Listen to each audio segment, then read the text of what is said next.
Hello everyone. Previous video में हम लोग देख चुके हैं कि ऑर्गेनिक केमिस्ट्री में बहुत सारे इफेक्ट अपने को पढ़ने पड़ेंगे। तो उसमें से देखो, जो इलेक्ट्रॉनिक इफेक्ट है उसको हम लोग स्टार्ट करेंगे। और इलेक्ट्रॉनिक इफेक्ट में चार इफेक्ट अपने को पढ़ने हैं: inductive effect, resonance, mesomeric and hyper conjugation. तो सबसे पहले देखो इंडक्टिव इफेक्ट क्या होता है। तो इंडक्टिव इफेक्ट को पढ़ने से पहले थोड़ा कुछ समझ लेते हैं। जैसे मान लो अगर HCl के बीच अपने को देखना हो किस टाइप का बॉन्डिंग हुआ है। तो देखो, HCl में कोवैलेंट बॉन्ड है, सबको पता है। और ये बॉन्ड कैसे बना होगा? तो हाइड्रोजन जो है उसके 1s में एक अनपेयर्ड इलेक्ट्रॉन है। और जो क्लोरीन है इसके 3p में एक अनपेयर्ड इलेक्ट्रॉन था। और ये ओवरलैपिंग करके बॉन्ड बनाए हैं। तो ये हाइड्रोजन का न्यूक्लियस है और ये क्लोरीन का न्यूक्लियस। समझे? अब देखो, यहाँ पे क्लोरीन को अगर देखेंगे तो इसका एटॉमिक नंबर ज़्यादा है, तो इसका जेड इफेक्टिव भी क्या है? ज़्यादा। क्लोरीन का जेड इफेक्टिव ज़्यादा है।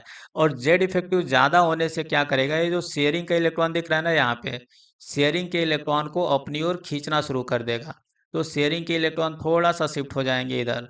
समझ गए? शेयरिंग के इलेक्ट्रॉन अब बीच में आ जाएंगे, इधर बीच में नहीं, मतलब क्लोरीन की ओर शिफ्ट हो जाएंगे। तो हम लोग को लग रहा है कि HCl में शेयरिंग का इलेक्ट्रॉन बीच में होना चाहिए, लेकिन एक्चुअल में शेयरिंग का इलेक्ट्रॉन दोनों के बीच में नहीं है, क्लोरीन की ओर शिफ्टेड है। तो जैसे शेयरिंग का इलेक्ट्रॉन क्लोरीन की ओर शिफ्ट होगा, तो देखो इलेक्ट्रॉन पे निगेटिव चार्ज होता है। और क्लोरीन की ओर जब इलेक्ट्रॉन शिफ्ट हो रहा है यहाँ पे, तो क्लोरीन के आसपास निगेटिव चार्ज का क्लाउड बन जा रहा है। और कंप्लीटली शिफ्ट नहीं हुआ है, थोड़ा सा पार्शियल शिफ्टिंग हुआ है। तो क्लोरीन पे पूरा निगेटिव चार्ज नहीं आएगा, थोड़ा सा ही निगेटिव चार्ज आएगा, डेल निगेटिव जिसको बोलेंगे। और क्लोरीन पे जब डेल निगेटिव आया, तो हाइड्रोजन पे डेल पॉजिटिव आएगा। अब देखो, यहाँ पे सिग्मा बॉन्ड के इलेक्ट्रॉन का शिफ्टिंग हुआ किधर? मोर इलेक्ट्रोनेगेटिव एटम की ओर। तो जब कभी सिग्मा बॉन्ड का जो इलेक्ट्रॉन है मोर इलेक्ट्रोनेगेटिव एटम की ओर शिफ्ट होगा, तो हमेशा उस पर पार्शियल निगेटिव चार्ज आएगा। और जिधर से शिफ्ट हो गया, जिधर से सिग्मा बॉन्ड का इलेक्ट्रॉन चला गया, उस पर पार्शियल पॉजिटिव चार्ज आएगा। और यहाँ पे बन गया डाइपोल। तो यहाँ पे जो शिफ्टिंग के वजह से चार्ज क्रिएट हुआ है, तो जाके ये डाइपोल बना है। लेकिन ये जो शिफ्टिंग हो रहा है, समझ गए? ये शिफ्टिंग क्यों हो रहा है? Due to electronegativity difference. समझ गए? अब इंडक्टिव इफेक्ट को कैसे समझेंगे? तो यहाँ पे एक एग्जांपल पहले देखो। अगर यहाँ पे देखेंगे कार्बन चेन के साथ क्लोरीन लगा है। यहाँ पे क्लोरीन का इलेक्ट्रोनेगेटिविटी वैल्यू देखेंगे तो 3 होता है। और कार्बन का वैल्यू होता है EN वैल्यू 2.5। तो देखो, कार्बन और क्लोरीन में मोर इलेक्ट्रोनेगेटिव कौन है? क्लोरीन। तो यहाँ पे जो शेयरिंग के इलेक्ट्रॉन होंगे, शेयरिंग के इलेक्ट्रॉन यहाँ पे वो कौन खींचेगा? क्लोरीन। शेयरिंग के इलेक्ट्रॉन को अपनी ओर खींच लेगा क्लोरीन। समझे? जिसके वजह से क्लोरीन पे आएगा डेल निगेटिव। समझे? डेल डैश निगेटिव मान लो यहाँ पे। और यहाँ पे कार्बन पे आएगा डेल पॉजिटिव। पहले तो देखो डेल डैश पॉजिटिव आएगा। समझे?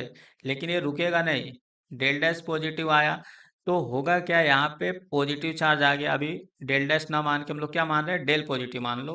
तो फाइनली इस पे अपीयर होगा। तो जो डेल पॉजिटिव चार्ज आया इस पे कार्बन पे, तो कार्बन पे पॉजिटिव चार्ज आने की वजह से इसका इलेक्ट्रोनेगेटिविटी बढ़ गया है। समझे? इलेक्ट्रोनेगेटिविटी बढ़ गया है तो क्या करेगा, सेकेंड कार्बन से फिर जो इससे कनेक्टेड कार्बन है उससे इलेक्ट्रॉन खींचने लगेगा, शेयरिंग के इलेक्ट्रॉन मतलब सिग्मा बॉन्ड के इलेक्ट्रॉन। और देखो जैसे इलेक्ट्रॉन खींचेगा, इस कार्बन पे डेल पॉजिटिव चार्ज आएगा, लेकिन इस इस डेल पॉजिटिव के बराबर चार्ज नहीं आएगा, इससे कम आएगा। तो इससे कम चार्ज को दिखाने के लिए एक बार और डेल लगा दो। 2 डेल मतलब और चार्ज कम हो गया। समझ गए? अब इस पे पॉजिटिव चार्ज आ गया इस कार्बन पे, तो ये क्या करेगा, अपने से कनेक्टेड कार्बन के सिग्मा बॉन्ड के इलेक्ट्रॉन को अपनी ओर खींचने लगेगा। लेकिन ये तो कम ही खींच पाएगा, क्योंकि इस पे कम पॉजिटिव चार्ज है। तो इसका इलेक्ट्रोनेगेटिविटी कम इंक्रीज हुआ है। समझे? तो यहाँ से जब ये सिग्मा बॉन्ड के इलेक्ट्रॉन को खींचेगा, तो इस कार्बन पे भी डेल पॉजिटिव चार्ज क्रिएट हो जाएगा। अच्छा, इस पे 3 बार डेल लिख दिया, मीन्स और कम पॉजिटिव चार्ज इस पे आया है। तो इसका इलेक्ट्रोनेगेटिविटी बढ़ा है इस कार्बन का, लेकिन बहुत कम इंक्रीज होगा। तो ये क्या करेगा फर्दर, अपने से कनेक्टेड कार्बन से जो सिग्मा बॉन्ड के इलेक्ट्रॉन है उनको खींचेगा। तो इस कार्बन पे पॉजिटिव चार्ज आएगा। अब देखो, ये पॉजिटिव चार्ज बहुत नेग्लिजिबल होता है। समझ गए, ये नेग्लिजिबल है। अब नेग्लिजिबल पॉजिटिव चार्ज है तो हम इसको क्या कर सकते हैं, इसको इग्नोर कर सकते हैं। मीन्स यहाँ पे जो इलेक्ट्रोनिगेटिविटी में डिफरेंस के वजह से जो इलेक्ट्रॉन सिग्मा बॉन्ड के इलेक्ट्रॉन का शिफ्टिंग हो रहा है, पार्शियल शिफ्टिंग हो रहा है, उसको ये जो कनेक्टेड एटम है ना, मतलब ये जो क्लोरीन है, क्लोरीन कार्बन चेन से जहाँ पे कनेक्ट हुआ है वहां से 3 कार्बन तक काउंट करो, वहीं तक बस अपने को कंसिडर करना है। 1, 2, 3। मतलब यहाँ पे इलेक्ट्रोनिगेटिविटी के वजह से जो सिग्मा बॉन्ड के इलेक्ट्रॉन का शिफ्टिंग हो रहा है, पार्शियल डिलोकलाइजेशन, पार्शियल शिफ्टिंग हो रहा है, डिस्प्लेसमेंट हो रहा है, उसको सिर्फ 3 कार्बन तक काउंट करना है। चौथे कार्बन पे काउंट नहीं करना है, नेग्लिजिबल नेग्लिजिबल इफेक्ट हो जाता है।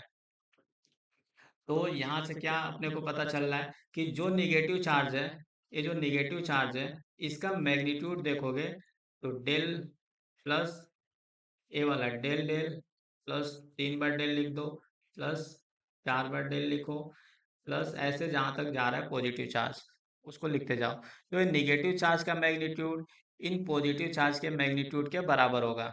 समझ गए।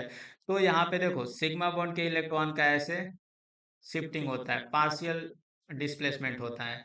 अब देखो ये सिग्मा बॉन्ड के इलेक्ट्रॉन का ही डिस्प्लेसमेंट होगा इलेक्ट्रोनिगेटिविटी में डिफरेंस के वजह से, पाई बॉन्ड के इलेक्ट्रॉन का नहीं। सेम यहाँ पे देखो ऐसे दिखा सकते हैं, जो Cl है इलेक्ट्रॉन खींचेगा तो डेल निगेटिव आएगा। यहाँ पे देखो कार्बन और कार्बन के बीच एक दो बॉन्ड दिख रहा है, तो एक सिग्मा होगा, एक पाई, कोई सा भी पाई मान सकते हैं। तो देखो यहाँ से जो इलेक्ट्रॉन का शिफ्टिंग होगा वो सिग्मा बॉन्ड के थ्रू होगा, पाई बॉन्ड के थ्रू नहीं। यहाँ पे सिग्मा बॉन्ड के थ्रू क्या करेंगे, पार्शियल डिस्प्लेसमेंट होगा इलेक्ट्रॉन का, पाई बॉन्ड का कोई रोल नहीं है। समझ गए। इलेक्ट्रोनिगेटिविटी में डिफरेंस होगा तो जो इलेक्ट्रॉन शिफ्ट होता है वो सिग्मा बॉन्ड का इलेक्ट्रॉन होता है, पाई बॉन्ड का इलेक्ट्रॉन नहीं होता है। तो यहाँ से क्या डेफिनेशन बनेगा इंडक्टिव इफेक्ट का। देखो इंडक्टिव इफेक्ट को डिफाइन करना हो तो हम लोग बोल सकते हैं partial displacement of sigma bond electron toward more electronegative atom और group is called inductive effect. समझ गए। मोर इलेक्ट्रोनेगेटिव एटम हो या ग्रुप ऑफ एटम हो, उसकी ओर जो सिग्मा बॉन्ड के इलेक्ट्रॉन है उनका पार्शियल डिस्प्लेसमेंट जब होगा तो उसी को बोलते हैं इंडक्टिव इफेक्ट। और देखो ड्यू टू आई इफेक्ट मतलब inductive effect, polarity is created in molecule. तो मोलिक्यूल में क्या होगा, पोलैरिटी क्रिएट हो जाएगा, प्लस माइनस पोलैरिटी क्रिएट हो जाएगा। समझ गए। तो ये तो एग्जाम्पल हम लोग दो एग्जाम्पल देख ही लिए। इस एग्जाम्पल में देखोगे तो यहाँ पे देखो, यहाँ पे भी Cl लिया है तो यहाँ पे डेल निगेटिव आएगा, और यहाँ पे देखेंगे इस कार्बन पे क्या आएगा, डेल पॉजिटिव। अच्छा इसको डेल डैश निगेटिव मान लो तो ये हो गया डेल पॉजिटिव। और यहाँ पे जो चार्ज आएगा delta delta positive, delta delta positive आएगा। अब यहाँ देखो, यहाँ पे देखोगे तो देखो इलेक्ट्रॉन का शिफ्टिंग कैसे हो रहा है, क्लोरीन इलेक्ट्रॉन खींचा, समझ गए, डिस्प्लेसमेंट किधर होगा, कार्बन से क्लोरीन की ओर। यहाँ पे देखेंगे तो इधर की ओर ऐसे एरो लगा सकते हैं, नीचे से देखेंगे तो ऐसे, यहाँ पे देखो ऐसे कर सकते हैं। यहाँ पे देखेंगे तो नेट कोई इफेक्ट नहीं आ रहा है, इंडक्टिव इफेक्ट यहाँ पे जीरो है। समझ गए। क्योंकि ऊपर से इलेक्ट्रॉन का फ्लो हो रहा है और नीचे से भी हो रहा है, तो यहाँ पे आके नेट नेट फ्लो क्या हो जाएगा, जीरो। मीन्स इसको नल पॉइंट बोल सकते हैं यहाँ पे, नल पॉइंट। ऐसे ही यहाँ पे देखो NO2 क्या करेगा, सिग्मा बॉन्ड के इलेक्ट्रॉन को अपनी ओर खींचेगा, यहाँ से इधर से भी खींचेगा और नीचे से भी खींचेगा। ऐसे ही जो ए वाला NO2 है सेकंड वाला, ये क्या करेगा, ये अपनी ओर सिग्मा बॉन्ड के इलेक्ट्रॉन को खींचेगा। समझे। तो फाइनली यहाँ पे जाके कहीं नल पॉइंट आएगा, मतलब नेट खिंचाव जो है जीरो हो जाएगा। समझ आ रहा है कि नहीं, इंडक्टिव इफेक्ट के थ्रू जो खींच रहे हैं सब, यहाँ पे कहीं आके नल पॉइंट मिलेगा, तो इसको क्या बोलेंगे, नल पॉइंट। इसमें दो दो नल पॉइंट मिल जाएंगे।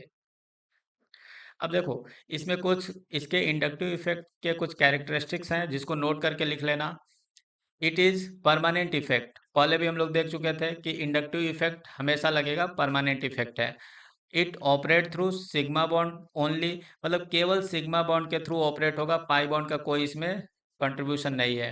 इट इज डिस्टेंस डिपेंडेंट, मतलब डिस्टेंस पे डिपेंड करता है। As distance increases I effect decreases और एक्सपोनेंशियली डिक्रीज होगा, समझ गए। एक्सपोनेंशियली डिक्रीज होने का मतलब थोड़ा सा समझ सकते हो एग्जांपल से, देखो जैसे मान लो यहाँ पे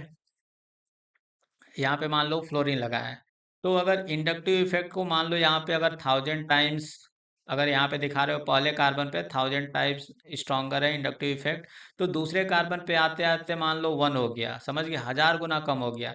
तीसरे कार्बन पे यहाँ पे आते आते हो जाएगा 10⁻³ समझे। अगर चौथा कार्बन होता तो यहाँ पे हो जाता 10⁻⁶। तो देखो कितना फास्ट रैपिड डिक्रीज हो रहा है इस टाइप का, समझ गए। जैसे कि मान लो यहाँ पे अगर आई इफेक्ट वर्सेस डिस्टेंस का ग्राफ बनाते हैं, आई इफेक्ट मतलब इंडक्टिव इफेक्ट वर्सेस डिस्टेंस, तो देखो जो डिस्टेंस है वो किस में लेंगे, एंगस्ट्रॉम में। कार्बन कार्बन के बीच का डिस्टेंस क्या होता है, 1.54 1.34 एंगस्ट्रॉम, बहुत कम होता है। तो देखो इंडक्टिव इफेक्ट्स रैपिडली डिक्रीज होता है, समझ गए, बहुत तेजी से डिक्रीज होता है। और ये फाइनली नेग्लिजिबल भी हो जाएगा, समझे। कुछ यहाँ पे 5-6 एंगस्ट्रॉम के बाद ये नेग्लिजिबल हो जाएगा।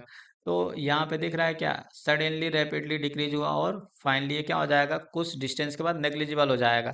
तो कितने कार्बन के बाद नेग्लिजिबल मानते हैं, ऑलमोस्ट 3 कार्बन के बाद चौथे कार्बन पे इसका इफेक्ट नेग्लिजिबल हो जाता है।